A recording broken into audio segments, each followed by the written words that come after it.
Ephesians 1. For those who don't know, Ephesians 1, verse 3 through 14 is one long sentence in the Greek. And my goodness, it is jam-packed with so much.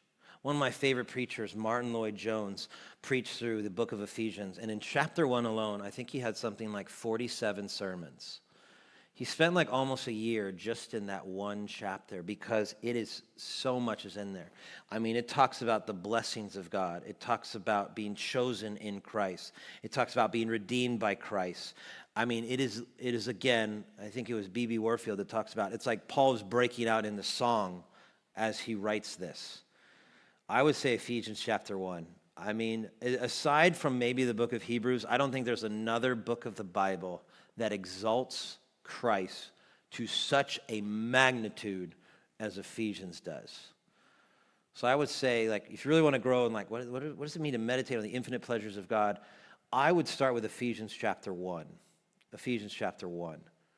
And then outside of the Bible, 2 book recommendations by the same author. One is called Desiring God, and one is called The Pleasures of God, both written by a guy named John Piper. Desiring God I think you might read Desiring God and be like, oh, I get Mr. Turner now. Like, I kind of see where he's coming from. That book just got a hold of my heart, and I'm like, oh, okay, everything is different now. The Pleasures of God is like, what makes God happy? Like, what delights God? That's a fascinating concept. I loved that book. They're like 2 books that are almost like volume 1, volume 2. Both of those are just excellent. Communion with God by John Owen, another great book. You can get a really short, abridged version.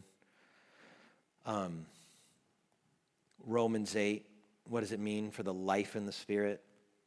Which, spoiler alert, is probably going to be the upper level Bible classes final. Not the entire chapter, but probably most of it. Life in the Spirit, that's a great one. Yeah, I would say Ephesians 1 and Romans 8 in the Bible, and then a couple of those books would also be great books to read.